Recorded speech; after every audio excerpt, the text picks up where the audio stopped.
Not long ago, Bill Staten, that guy, recommended a book to me called Civilizations by Laurent Binet.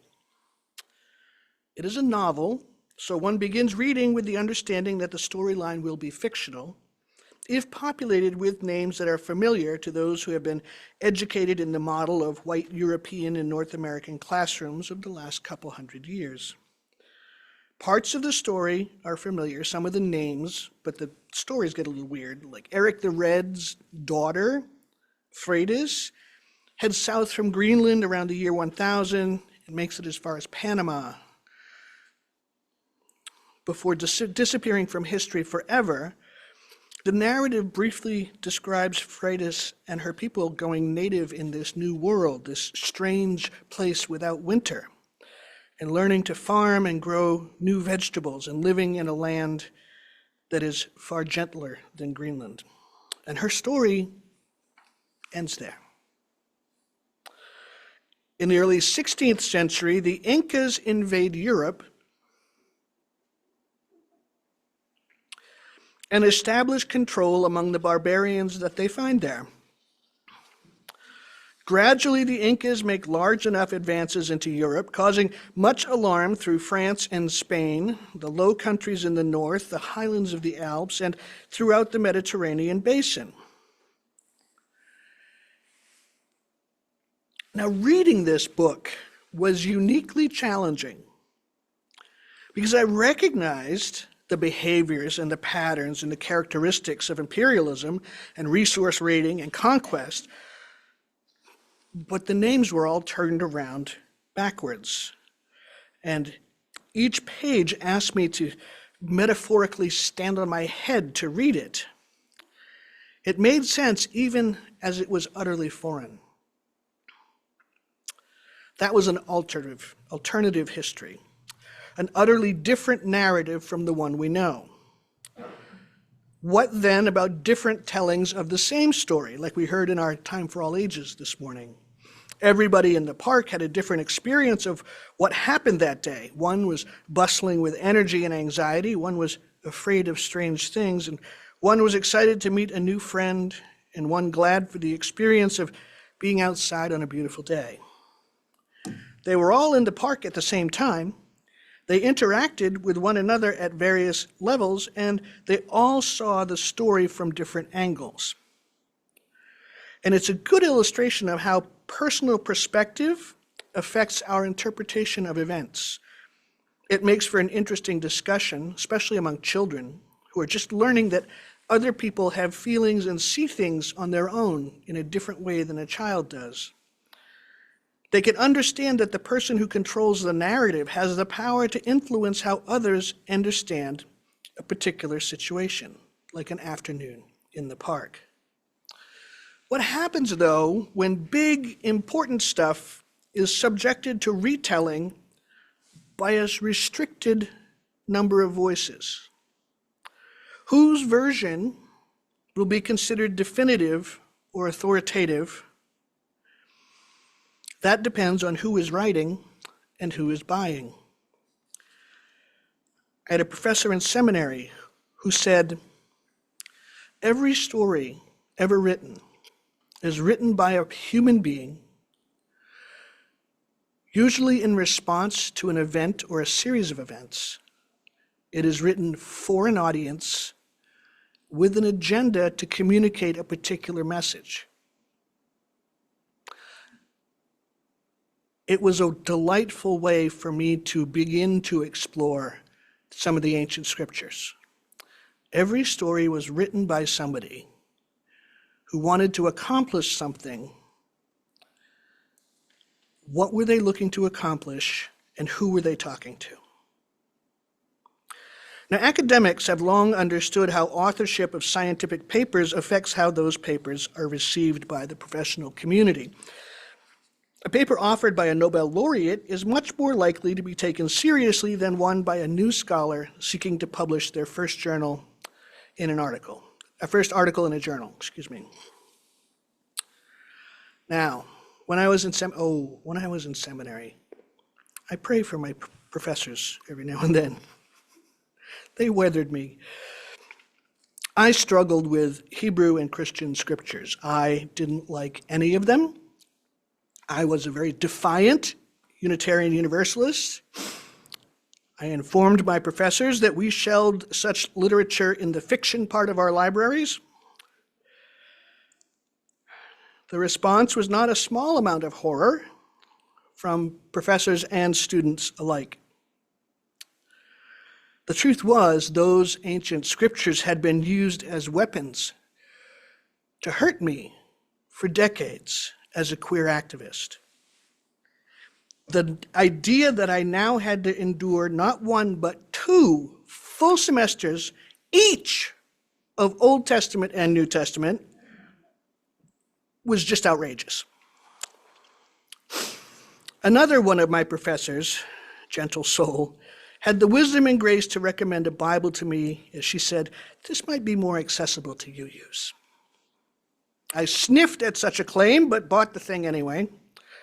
It was called the People's Bible, and the scriptural translation was the New Revised Standard Version of the Bible, which is a standard version for academic study. I was suspicious. This is the same thing that's in my Oxford Annotated. Why is this special? And she said, look at the commentary. It was then that I realized that the beginning of each book had a commentary written by different scholars that explained what was happening in Job's life, or what was happening when the Gospel of Mark was written, and how they were influenced by things happening and the theology that preceded them. So armed with this new information, I checked it out. The names in this new People's Bible that I was looking at were very new to me. They have since become much more familiar. Curtis Paul DeYoung, Wilda Gaffney, Letitia Guardiola Sains, Gordon Zerby, Hyunchul Paul Kim, and Gail Lee. So I talk about Amos a lot sometimes. In the commentary on the book of the prophet Amos, Valerie Bridgman, somebody I hadn't heard of before this, offered an interpretation of the text, but the first thing she does is she identifies her own social location. She declares, I am the granddaughter of Kempis McKinney, a gentleman farmer who was a light-skinned black man living in the Jim Crow South. And he used his privilege of his lighter skin to advocate for others who were treated more harshly than he. Now, her interpretation of Amos, big words are a thing today. In her interpretation, Bridgman describes Amos as a reluctant prophet. He's a herdsman and a farmer. He was not a member of the Storytellers Guild, the group of people whose lives consisted of remembering the words of the prophet and repeating them. Amos was a farmer and a trader, and his familiarity with the marketplace flavored his rhetoric. Bridgman writes about the author of Amos. Amos's poetic pronouncements against Israel were heightened by his day-to-day marketplace contacts. As a trader, he paid close attention to the ways merchants bargained or put extra weight on a scale in an effort to cheat. He noticed the plight of widows, children, and their vulnerability as he plied his own wares. He stood in city gates where officials meted out justice, listened to city elders, give favor to the wealthy, abuse the poor, and take kickbacks. Amos was very conscious of the plight of poor people and decided to align himself under God's influence as a spokesman on their behalf. Those are the words of Valerie Bridgman. By contrast, the new Oxford Annotated Bible, 4th edition, college edition, an ecumenical study Bible, I think might be close to its full title. The commentary on Amos was written by an academic named Gregory Mobley. And he describes Amos in the same way, in this way. Amos describes himself as a herdsman and a dresser of sycamore trees. Dresser being one who prunes and tends trees. Now the small fruit of this tree was inferior to that from the domesticated fig tree, but by dressing or gashing the small fruit of this tree, Amos and his cohorts hastened their ripening. This single vivid detail about Amos's background speaks volumes about the prophet's ethics and harsh tone. Excuse me. It explains his solidarity with the poor who literally scratched out a living in rural Judah and Ephraim, desperate for any harvest, however sparse and bitter. As noted, Amos rebuked far more often than he comforted. This arborist with his knife understood that pruning was required for revitalization and new growth. He lashed out at the elite's prosperity gained at the expense of the poor, upsetting their baskets of summer fruit. That's written by Gregory Mobley. These two scholars describe Amos in terms that are similar but subtly different. Bridgman describes Amos as seeing with compassion that people are being cheated, that people who are powerless are being treated unfairly. Whereas Mobley sees that same thing in terms of, I don't want to say violence, but that's kind of what it is, of that this is a corruption that needs to be cut out, that needs to be trimmed, that needs to be pruned with his knife.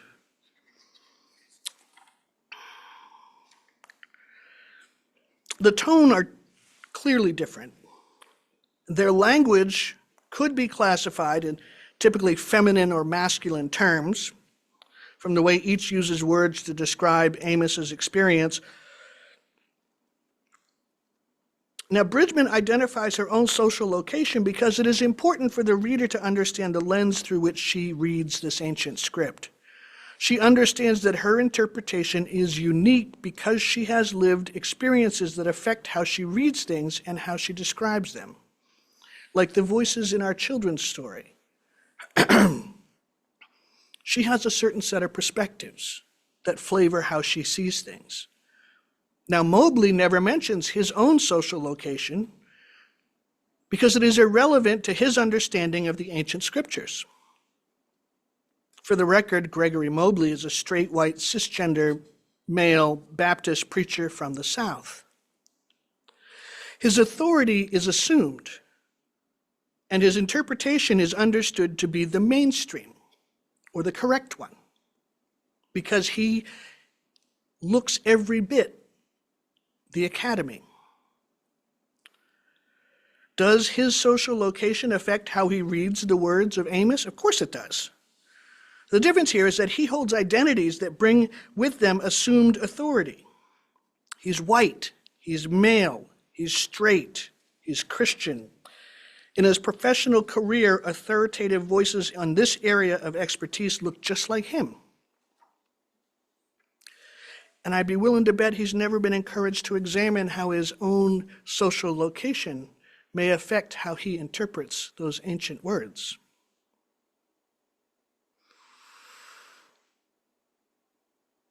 So who tells the story of Amos? Poor Amos. Poor Amos. So terribly misunderstood. But which one do we listen to? Do we listen to Bridgman or do we listen to Mobley? You think these two scholars might have different understanding of what Amos says what Amos means when he says, "Let justice roll down like waters and righteousness like an ever-flowing stream"? I think Bridgman would view that as a deliverance, as a washing clean of pain and of damage and of corruption, where Mobley might see it as sort of a punishing wash, getting rid of the corruption. I want to talk about a story that is unique to this place. A number of years ago, somebody from the mothership, UUA Boston, came here to visit to do some workshops and stuff. And somebody had the insight to ask, are small rural congregations like ours any sort of a priority for the UUA, the big organization?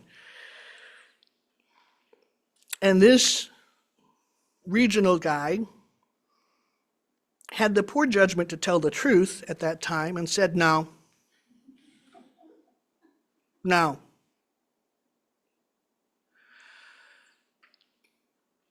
And that story served to help this congregation, served as an identifying feature of this congregation when I got here. During my interviews and during my first months here, I heard that story over and over and over again. This is how we've been treated. People don't think we're important.